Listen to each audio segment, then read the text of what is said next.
Intègre et juste. Sous Isabelle Maréchal se cache peut-être une super-héros.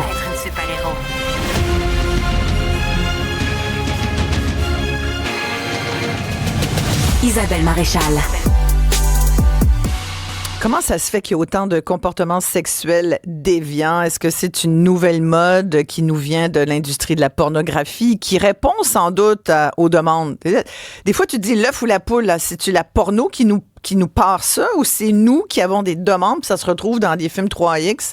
Il y a probablement un peu de ça. Mon invité est Laurence Desjardins, elle est sexologue, entre autres en milieu scolaire.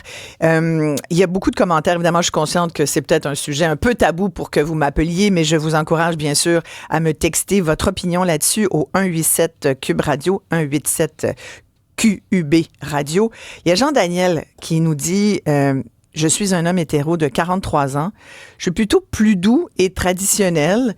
Et je vous avoue que je me frappe à une nouvelle génération de filles qui semblent vouloir ce qu'elles voient sur Pornhub, du hard. Ça me déstabilise, dit Jean-Daniel. Je trouve ça très intéressant, Laurence, comme commentaire, parce que des fois, on a l'impression qu'il y a que les filles qui se disent « Je suis obligée de faire tout ce qu'on me demande ». Ça, c'est quelque chose qui revient souvent chez les jeunes femmes. Moi, j'en ai dans mon entourage, on a ce genre de conversation. Des fois, elles disent « On est-tu comme obligé de tout faire, puis d'être à quatre pattes, de tout supporter, d'être battu, étranglé ». Non, on n'est pas obligé, il faut le dire. Oui, exact. On n'est pas obligé de rien. Mais Jean-Daniel, quand il dit « Moi-même, comme homme, ça me perturbe ». Pas tous les hommes, pas tous les garçons ont envie de faire souffrir leur partenaire sexuel au lit.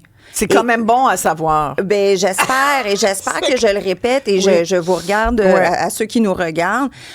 Donc tu sais, il faut pas les hommes ne sont pas juste un gros tas de personnes ensemble qui pensent la même chose. Tout le monde est très divers. Et là, c'est la poule ou l'œuf. La violence faite aux femmes a toujours existé. Maintenant, on a un médium qu'on appelle la pornographie qui est en ligne et qui est de plus en plus accessible. Si elle est plus accessible, il y a plus de personnes qui la regardent. S'il y a plus de personnes qui la regardent, on va en produire plus. Et si on en produit plus, on va aller chercher plus de personnes. Voilà. Donc voilà le cycle. Et d'un autre côté... C'est une business. C'est une entreprise pour faire la pornographie de l'argent. Là. Et c'est des pornographes. Voilà. C'est une business qui a toujours existé. Si vous leur donnez des gens qui vont acheter, ils vont en produire. Donc, on va mettre de côté, on va pas pointer du doigt toute l'industrie de la pornographie parce qu'elle est super multiple. C'est pas un seul gros paquet, là, la pornographie. Par contre, est-ce qu'on a vu une différence dans les contenus pornographiques? Oui, absolument. On a vu une montée de contenus axés sur la violence. Et quand je dis violence, vous allez me dire, des gens qui se battent. Non, c'est pas exactement ça. C'est de la violence faite vers un partenaire et en grande majorité, de façon même écrasante majorité, c'est de la violence faite aux partenaires féminins. Donc, on va voir des comportements violents comme par exemple une sexualité qui est imposée, qui est vraiment une sexualité qui est au détriment de l'autre, une sexualité qui va sans se soucier de l'autre. Donc, on s'éloigne un petit peu d'une sexualité qui, à la base, la sexualité, c'est quoi? C'est un partage, un échange de plaisir, c'est faire ressentir, c'est de la communication. On est dans le deux sens. Ouais. Et là, cette sexualité-là, on se dirige vers une sexualité qui est violente au détriment de l'autre. Là, on n'est plus dans l'échange. On est dans imposer quelque chose à l'autre et où le plaisir, c'est moi uniquement qui le ressens. Puis dans ce cas-ci, si c'est la partenaire qui subit la violence, l'autre personne, c'est souvent un homme. Alors, on voit et on répète ce message-là. Mais là, ce que Jean-Daniel dit, c'est qu'il y aurait des demandes, c'est-à-dire que même les filles aujourd'hui, les femmes seraient comme un peu conditionnées à donner ce genre de violence. Je dis le mot donner, là, mais enfin, vous parlez de partage, recevoir. Oui, c'est ça. Alors, plus ce message-là, il est véhiculé, plus on a l'impression qu'il devient une norme. Alors, évidemment, si vous le regardez et que vous êtes un homme, ça se peut que ça vienne chercher quelque chose en vous qui vous donne une autorisation d'imposer cette violence ou de la demander, de faire sentir l'autre coupable si elle ne le vous offre pas. Et si vous êtes une femme, quelque part, ça vient rejoindre en vous que si je veux pogner, si je veux attirer le regard, si je veux être acceptée, si je veux plaire, si je veux être reconnue et vue, je devrais aimer ça. Et ce contenu-là, il vient renforcer le stéréotype qu'une femme, ça l'aime ça avoir mal. Une femme, tu peux étirer les cheveux puis ça va être le fun. Par contre, il y a une certaine tension qui peut être agréable. Hein? Il y a tout l'univers du BDSM, il y a tout l'univers des rapports de pouvoir dans la sexualité. Mais là, on fait une espèce d'amalgame entre un univers très distinct, le BDSM, et l'univers de la violence, et on mélange les deux. Où là, il y en a un partenaire qui va imposer une violence, une agressivité, presque une misogynie dans la sexualité, et on a une partenaire qui va la recevoir malgré elle, ou même la demander, mais à quel prix, finalement? Oui. Et quand elle demande, est-ce qu'elle le demande vraiment pour elle parce qu'elle aime ça? Ou c'est parce qu'elle a été conditionnée, comme vous le dites? Voilà, c'est-à-dire qu'on a toujours un peu la pression. De dire, ben là, je suis obligée de faire ça maintenant. J'ai souvent des discussions avec des jeunes femmes autour de moi, puis il y en a même qui me disaient, là, c'est rendu que tu es sur des applications de rencontres. La première rencontre, c'est clair que le gars s'attend à ce qu'il y ait un rapport sexuel. Puis souvent, le rapport sexuel, il n'est pas toujours le fun. Il y en a même qui m'ont dit... Puis c'est l'affellation a remplacé le French. C'est comme, wow! Il y a une escalade des demandes. Exactement. Et il y a une escalade aussi du confort à demander des pratiques sexuelles qui sont, pas dans les premières pratiques sexuelles qu'on devrait avoir avec une personne que tu viens de rencontrer. Et ça, c'est ça que je plains beaucoup avec la jeunesse d'aujourd'hui qui a tellement accès à la pornographie. C'est que la pornographie, c'est une grande porte ouverte vers la sexualité. Quand tu apprends la sexualité, tu apprends les premiers contacts. Le regard, prendre la main, embrasser, puis toucher le corps, se déshabiller, puis peut-être explorer le corps, puis une relation avec pénétration ou sexe oral.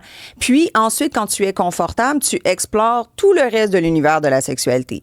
Tandis que la pornographie, c'est une porte ouverte vers l'immensité de la sexualité. Donc, on voit des jeunes qui sont pas encore sexuellement actifs ou qui commencent et qui déjà posent des questions sur le BDSM, sur le sexe anal, sur être un furry. Hey, le sexe anal, ça va être la grosse affaire, là. Comme tout de suite, ils ont...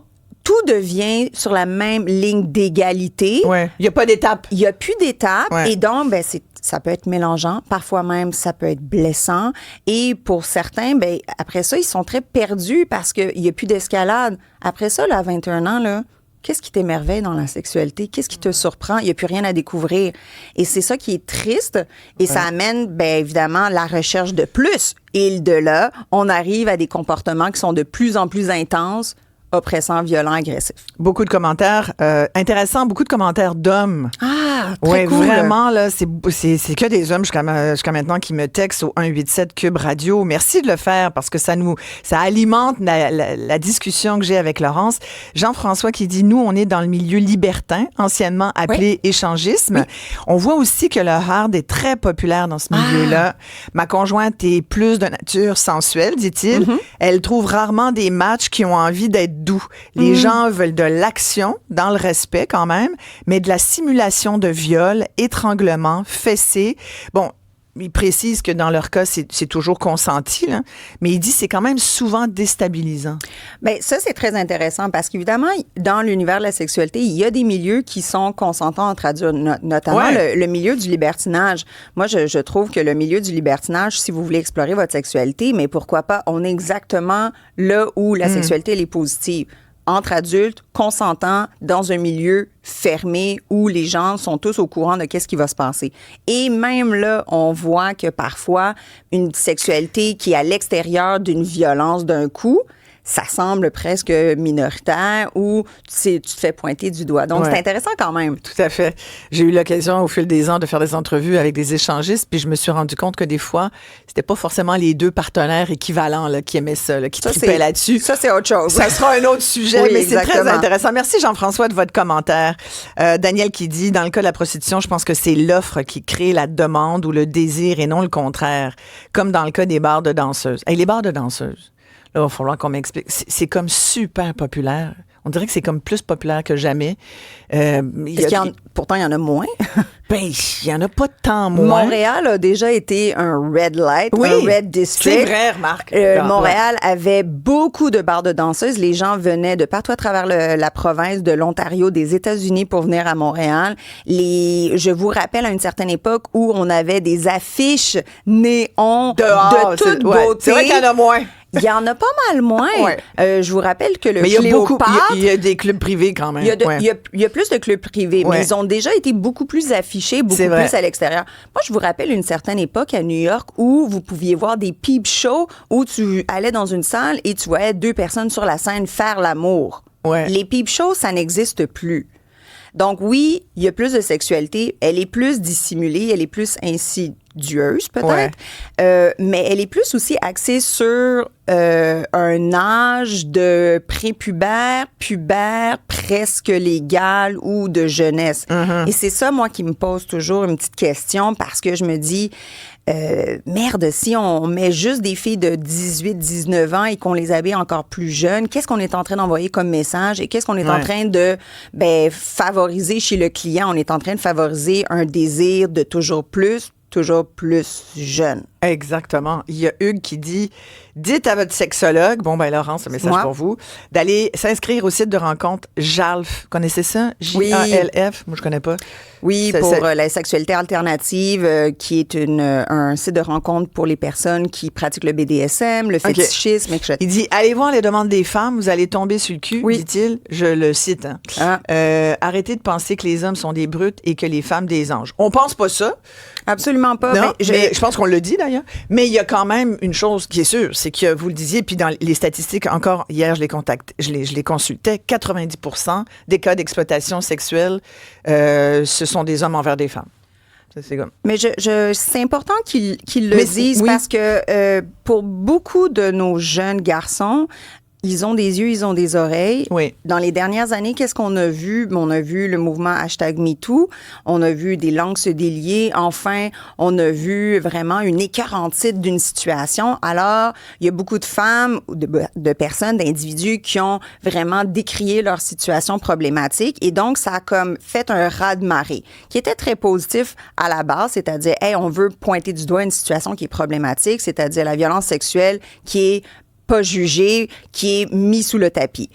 Par contre, d'un autre côté, c'est à force de recevoir des doigts accusateurs et d'entendre le mot « les hommes sont des violeurs potentiels », les garçons se sentent un petit peu visés. Et c'est un peu ça que notre auditeur nous dit. Il dit « Arrêtez de traiter les hommes comme si c'était un monolithe ». Il a bien raison. Ce n'est pas les hommes.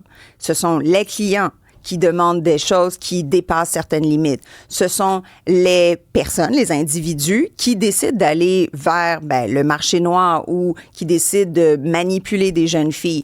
Un pimp, malheureusement, c'est généralement un homme. Donc, ce n'est pas les hommes, mais ce sont les pimps. Non, tout à fait. Mais il y a quand même des clients qui en viennent avec des demandes incroyable. Voilà. Il y a une femme qui m'écrit là, tout à l'heure, c'est Karine qui me dit ça me fait penser à la hausse de la popularité des livres dark romance. C'est inquiétant parce qu'on fait l'apologie du stalking, des viols, du viol collectif, de la violence.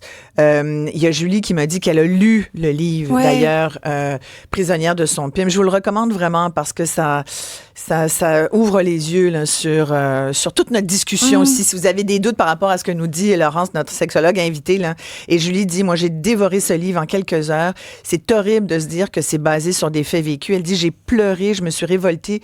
J'ai eu tellement pitié pour toutes celles qui ne peuvent s'en sortir. Puis, sincèrement, je me dis tout le temps, mon Dieu, qu'est-ce que je peux dire à la radio? Tellement c'est cru, explicite et hard et troublant. Mais il y a quand même des phrases qui sont un peu plus normalisés, même dans certains films 3X et même dans un certain discours. Laurence, vous me le direz, mais quand il y a un des gars, Philippe, là, qui est un client abuseur, qui lui dit, OK, allez les filles, on avale, parce que le trip, c'est des trips à 2, à 3, à 4. Sexe multiple, voilà. Il dit, restez pas plantés là, on n'a pas toute la nuit. Regarde-moi, arrête de faire ta farouche. Fais pas comme si tu voulais pas. Tu n'attendais que ça.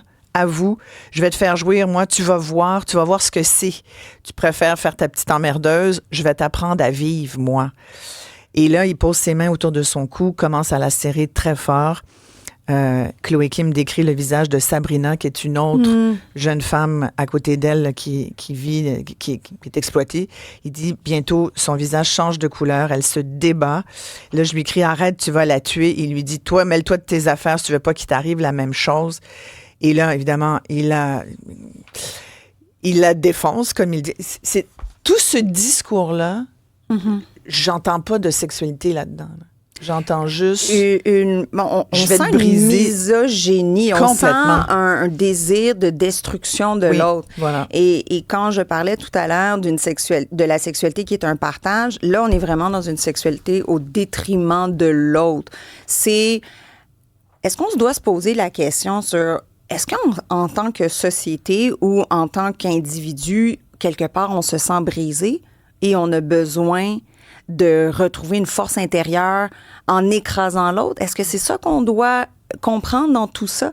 Est-ce que dans l'identité de ces clients-là, il y a quelque chose de brisé, il y a quelque chose de fragile à ce point à vouloir écraser, détruire, défoncer, étrangler, d'imaginer le viol, d'imaginer la mort de l'autre? Parce que c'est un peu ça. Si on est prêt à imaginer notre partenaire décédé et que ça nous arrête pas, voire même ça nous excite, c'est quelque part qu'on a un besoin à l'intérieur de nous d'agressivité, de violence et d'écrasement. Donc, je me pose des questions sur est-ce que c'est vraiment la pornographie? Je ne pense pas. Quel est le moment où la violence a intégré l'univers de la sexualité et qu'est-ce qui fait qu'aujourd'hui, on ne demande que de plus en plus ce high, de plus en plus élevé d'agressivité, d'intensité? Je pense que c'est dans toutes les sphères de la société et ça rejoint également notre sexualité. Laurence Desjardins, merci beaucoup. On vous écouterait toute la journée. Je sais que vous faites des conférences dans les écoles, vous avez des conversations avec les jeunes. Oui. Vous êtes très impliquée, très engagée. Merci parce que, sincèrement, vous êtes très, très bonne pour expliquer tout ça. Merci à vous et merci à vos auditeurs. Continuez de réfléchir à la question. Et je vous rappelle, ce n'est pas tous les hommes. Non. Ce sont certaines personnes, certains individus. Et si ça vous est arrivé, demandez de l'aide. Téléphonez, écrivez, demandez de l'aide. Tout à fait. Et si vous êtes une jeune femme ou une femme et que vous avez l'impression de subir certains comportements sexuels aussi, Laurence, il faut le dire, on n'est pas obligé. Oui, et d'ailleurs, je voudrais mentionner l'organisme Ça Suffit. Oui. C'est un organisme pour les hommes ayant des fantasmes problématiques, des fantasmes immoraux, les fantasmes qui les mettent mal à l'aise par rapport à une partenaire qui serait inconsciente, non volontaire ou juvénile. Donc, l'organisme Ça Suffit. Messieurs, pour ceux que ça les interpelle, je vous invite à consulter le site. Merci beaucoup, Laurence. Merci. Au revoir.